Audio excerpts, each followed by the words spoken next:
Órale, cholo truck, los tres chingones, boxing shots to all the chingones y chingonas. All right, man. While I was doing a live covering the fight over the weekend, I went ahead and I thought of mentioning this, but I want to go ahead and make a video of it. So here's the video.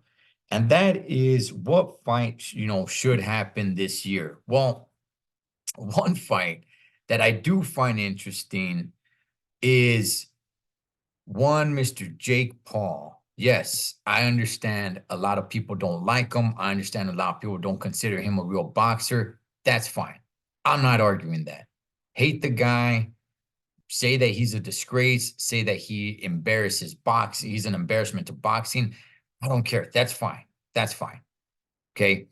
But nonetheless, look, he is an active fighter. All right. He does stay active. Well, one name that came to mind is a guy who keeps on slandering him, right? A guy that doesn't give him any love whatsoever. And that is, of course, the Latin snake, Sergio Mora. Okay.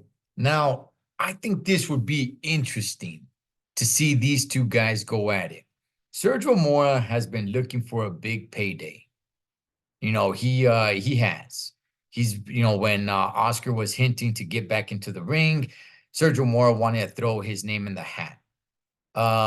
Jake Paul, Sergio Mora, I don't know if he's thrown his name in the hat, but he's definitely hinted that he will go in there and school Jake Paul, right? He's been saying things, like, oh man, a real boxer would knock him out easily, right? Like just completely hinting that he would handle Jake Paul. Well, let's go ahead and let's talk about this just for a quick second. Look, Sergio Mora, who I was a fan of, right, when he was back, the Latin Snake. I liked him being from East Los and all, and I remember him in the Contender. Those were some good days for him. But let's go ahead and talk a little bit about Sergio Mora, because I'm sure a lot of people would just say, "Oh, Sergio Mora would, whoop Jake Paul, because Jake Paul, he just barely picked it up, and he's not a real boxer." Sergio Mora, the Latin Snake, he is. Well, okay, a couple of things. For one, Sergio Mora is 43 years old. He'll be 44 at the end of the year, which is when I believe this fight should take place in December to end the year like this, right? Um, he will be 44 years old. Now, here's the thing, right? He has been out of the ring for what, 6 years? Let me see. 2018 was his last fight. That was the last time he was in the ring. And even before that, he didn't fight in all of 2017. And in 2016, he only fought once. The last time that he fought more than once in the ring was in 2015. In 2015, he had two fights. He won the first one against Abraham and lost the second fight against Daniel Jacobs. He returns a year later in 2016, loses again to Daniel Jacobs, and then he doesn't return to the ring till 2 years later. I remember he hurt his leg. If you guys remember that, he hurt his leg. He doesn't return to the till 2 years later in 2018 against Alfredo Angulo and hangs up the gloves. Since then, he's been working the mic. And if you guys don't follow Sergio Mora, look, Holmes, I'm not going to say he's a party animal, but look, he likes to enjoy himself. He likes to tilt back a couple of cold ones. He likes to smoke the cigar a little bit. He enjoys the fruits of his labor, and there's nothing wrong with that. All right. There's nothing wrong with that. Enjoy yourself. However, at his age, where he's, drinking a little bit after the fights and all, and smoking a nice cigar, enjoying himself, again, nothing wrong with that. Handle it, homie, right? I'd be doing the same thing.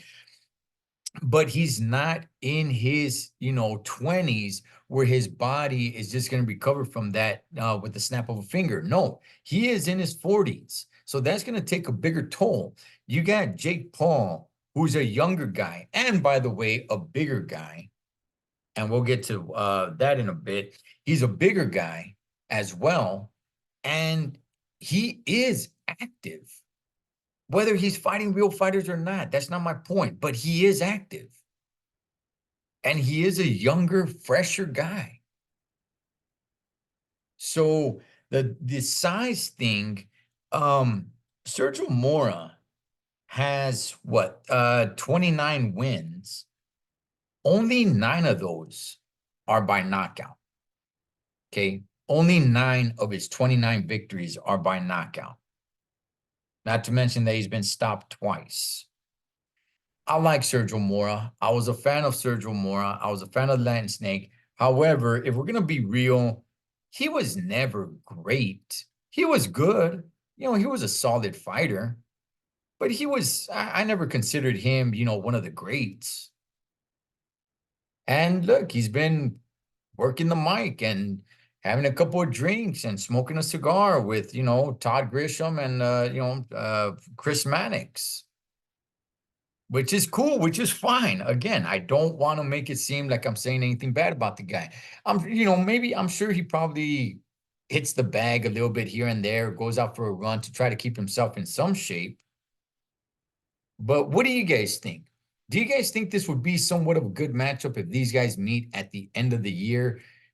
Sergio Mora, who's been looking to get back into the ring for some sort of big payday. Not to say that he's really been working out or having some sort of training camp, but he's been looking to get into the ring. I don't know about lately. This is a while back, so I don't know if he's still up for it. But look, man, Jake Paul, I would say Jake Paul, since Jake Paul does stay active, in 2024, he's already got a date lined up. I would say by the time we hit December, he would already have 3 fights in 2024 just because of how active he stays. And I think this would be an intriguing matchup, at least for me. However, I could see it kind of backfiring and, Sergio Mora coming up on the losing end of that, and that won't be good, man. However, you got to give this guy his credit. Jake Paul, man, just because he's staying active and he is going in there and he is taking it serious and he's fighting to his level. His level. Sergio Mora has his age, him being out of the ring, what he does outside of the ring, has it put him to that level of Jake Paul now? I'd like to see this fight. Cholo Choco, los tres chingones boxing. Shouts to all the chingones. I'll catch you guys on next round.